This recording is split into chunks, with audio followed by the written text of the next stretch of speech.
As part of our warm-up, we'll be doing a 5-minute ride on the cycle. I like to do these in a standing position as it puts more emphasis on the legs.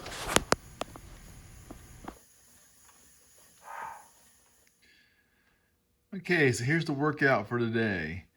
We're going to start with some warm-ups, getting on the standing bike or the Aerodyne for 5 minutes, going to some wall balls, and then finishing that warm-up up with 2 sets of kettlebell swings.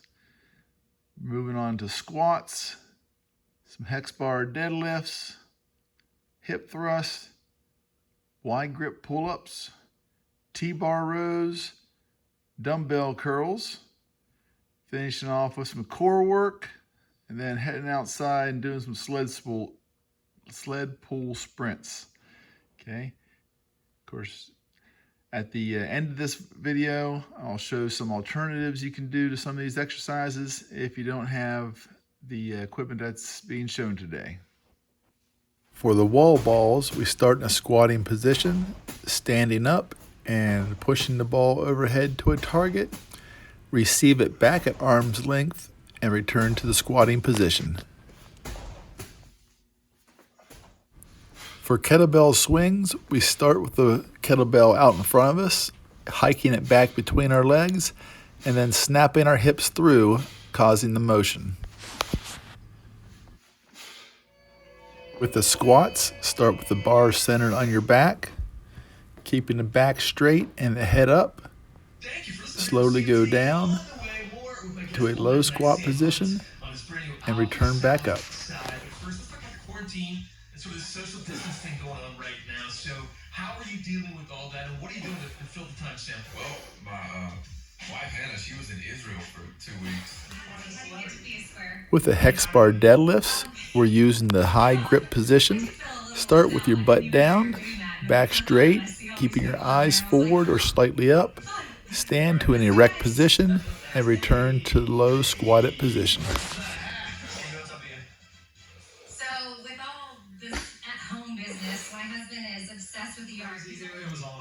For the hip thrust, have your back on the bench, padded bar across your hips, squeezing the glutes, driving your hips up, returning to the starting position.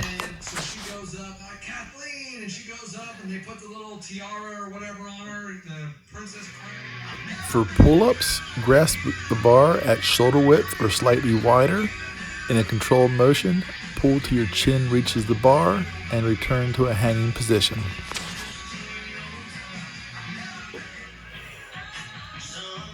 For T-bar rows, keep your head up, back flat, pulling the elbows back as far as you can.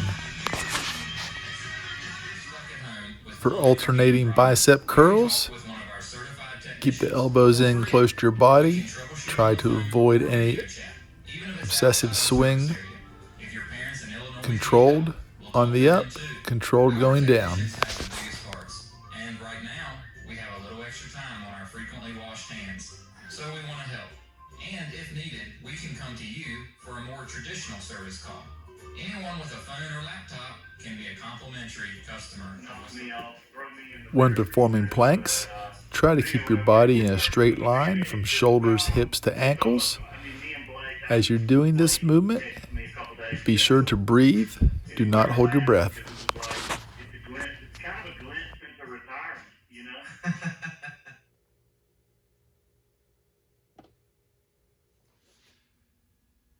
Okay, next I want to give you some alternatives, things you can do, some equipment you can use in case you don't have all the weights and other equipment.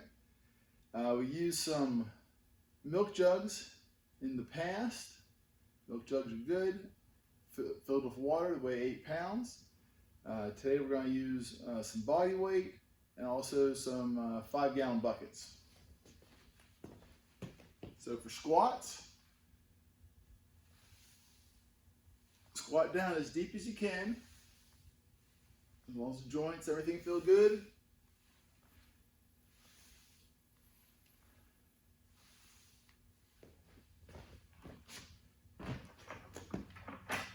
For deadlifts, you can use 5-gallon buckets, either one holding out to the front, or you can hold one from each side.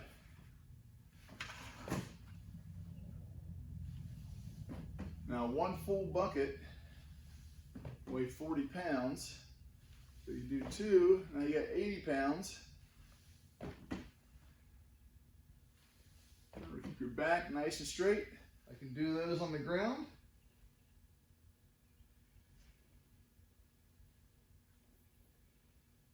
You can do them 2 legs. If you want it more challenging, put one leg out and drive up with one.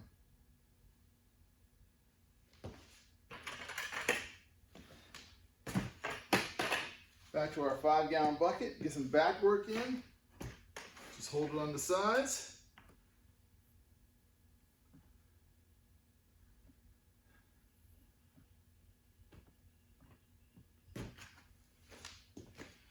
Or you can do like a single arm row with this as well.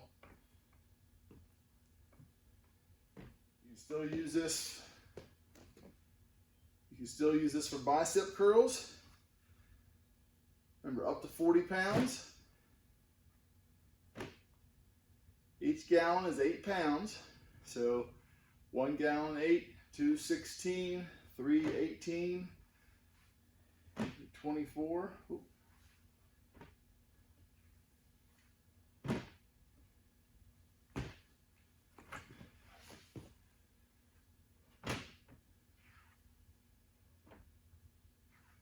So depending on how much water I put in here, I can have an 8, 16, 24, 32, or 40 pound